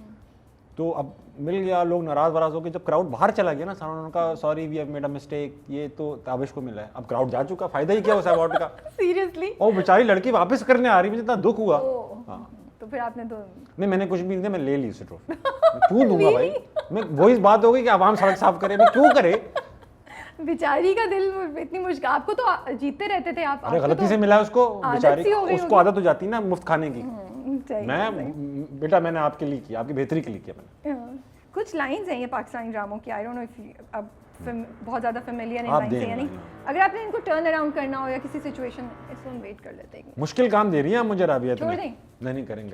लाइन दे रही थी आप। तो मैं आपको अरे ये क्या बड़ा पॉलिटिकली इनकरेक्ट साउंड किया ये। बिल्कुल। हाँ, नहीं ऐसा कुछ नियत नहीं थी मेरी हिरा, मेरी नियत नहीं थी ऐसी। मैं इनको आपको कुछ ड्रामों की लाइंस बता रही हूँ। ठीक है। If you can turn them around, how would you do that? Mayra Khan का बहुत फेमस डायलॉग है ये, फ्रॉम हमसफर। इसमें एक्सप्रेशन है?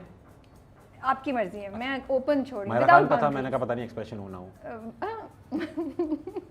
ओके, मम्मी आप क्या कह रही हैं? हमसफर में आता है जब उनको पकड़ लेती हैं, सास ने उनको फंसा दिया होता है। अल्लाह गंदी मम्मी क्या कह रही हैं?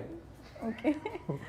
कभी कभी दिल चाहता है कि रास्ता खत्म ही ना हो। कभी कभी दिल चाहता है रास्ता खत्म ही ना हो। वो सजल को बोलते हैं। कभी कभी दिल चाहता है रास्ता खत्म ही ना हो, मगर 25 का पेट्रोल डलवाए ना सजल, रास्ता खत्म होना पेट्रोल खत्म हो जाएगा, इधर ही रुक जाते हैं। पेप्सी पियोगी? ठीक है। बड़े बड़े शहरों में छोटी छोटी बातें तो होती रहती हैं। अब कुछ नहीं आ रहा है इसका, आगे चलो। कोई बहुत पुराना डायलॉग है, कुछ नहीं सही है, क्या हर चीज का बना लें। हाँ, और क्या लास्ट टाइम। हाँ। अब ये रिस्क ले रही हूँ मैं, हौला खेलिएगा, आराम से बैठ जाए। हाँ। मैं इंटरमीडिएट रिस्पेक्ट पड़ता है ना, यूं करके बैठ जाओ जरा, खुल लेना तो वो भी अगला भी जरा। कुछ मैं गैस देखता हूँ, वो भी आगे यूं बैठते हैं पहले, फिर यूं होते। ये सॉक्स का क्या स्टोरी है? बड़ी डिफरेंट। आज तो आपने बड़ी सीरियस वाली पहनी हुई है, बट यूजुअली आज ये काट रहे थे तो इसलिए सॉक्स पहननी पड़ी, वरना खेड़ियों में सॉक्स पहनते नहीं। अगर कोई टेक्निकलिटी नोट कर रहा हो, पहनते नहीं है, मेरे काट रहा था भाई। ओके, बट मैंने हमेशा देखा बड़े कलरफुल, बड़े फंकी किस्म के। ये शुरू से शौक है या एक स्टेटमेंट बना रहे हैं? अब क्या हो रहा है? Style statement? शौक है शुरू से, स्कूल से शौक है, यूनिवर्सिटी से शौक है फंकी सॉक्स पहनने का। मेरे पास काफ़ी कंट्रीज के फ्लैग्स भी हैं। अपनी पाकिस्तान का नहीं है, ऐसे मुल्कों के अपने मुल्क का पहन सकते हैं क्या? सिर्फ और सिर्फ दूसरे मुल्कों के, वेस्टर्न ममालिक के पहनता हूँ मैं सॉक्स। वो हैं बहुत सारे, ये ट्रक आर्ट के भी हैं, और मुझे लोग गिफ्ट भी देते हैं। अब यही देते हैं। हाँ, अगर कोई सुन रहा है फंकी सॉक्स बनाता हो, बिस्मिल्लाह। Thank you so much, Tabish, Pleasure for your was time. mine. It was really an honor to be speaking to you. Likewise, thank And बहुत मज़ा आया, और आई थिंक सही हो गया। मैं ऑनेस्टली ताबिश को बता रही थी, मैं बड़ा डरी हुई थी ना। मैंने कहा यार, फिर मैंने इंटरव्यू देखे, मैंने नहीं ताबिश सही है, इंटरव्यू में नहीं कुछ कर रहे होते, कहीं भी कुछ नहीं कर रहा होता। तो ठीक है। बट आजकल किस प्रोजेक्ट पे काम कर रहे हैं? अदर देन TBH कुछ चल रहा है आपका? कोई हम देखेंगे आपको किसी और जगह? हाँ, बिल्कुल देखेंगे। अभी तो फिलहाल ज़रा प्राइवेट और कॉर्पोरेट शोज ज़्यादा कर रहा हूँ। नवंबर ऑनवर्ड्स इंशाल्लाह कुछ ऐसे प्रोजेक्ट्स हैं जो टीवी पे नजर आएंगे। कॉमेडी से रिलेटेड, मतलब शोज से रिलेटेड? सीरियस काम दे ही कोई नहीं रहा। बट अच्छा, मुझे एक बहुत काम कर लूंगा, वो भी 1-2 कैरेक्टर रोल करना चाहता हूँ अच्छे से, डार्क कॉमेडी के अंदर। Okay, hint. डार्क कॉमेडी करना चाहता हूँ, अच्छे कैरेक्टर रोल्स। अभी जो देखेंगे, अब मसला ये है कि मुझे इंस्ट्रक्शंस भी बहुत वेग मिलती हैं काम करने की। किसी से पूछूं कि यार क्या करना है, ताबिश भाई जो आप करते हैं। तो ये मैं जो काम देने वाले लोग हैं उनको मैं बताना चाहता हूँ कि यार आपने देख लिया है मैं केपेबल किस चीज़ का हूँ, अब आप बताया करें क्या करना है। जो आप करते हैं ये कौन सी इंस्ट्रक्शन हुई? सही बात। किसी दिन मैं वो कर दूंगा जो मैं करता हूँ। Thank you so much and we wish you all the best for your thank you future. So much Abia, it was such a great interview. मज़ा आया। आया? ऐसा पता ही नहीं चला स्टार्ट कब हुआ, क्योंकि हम इंटरव्यू से पहले भी ऐसी कॉन्वर्सेशन बहुत ज़्यादा गप्पें लग रही थी, और फिर 2 दफ़ा ताबिश ने पूछा स्टार्ट हो गया, मैंने नहीं अभी नहीं, मैं इंट्रो दूंगी प्रॉपर, फिर स्टार्ट होगा। तो बहुत मज़ा आया आबिया। Thank हो गई, you so हमने much. अब दूसरे की तारीफ भी कर ली। अब बस अब चलें, खुदा हाफिज़। ओके।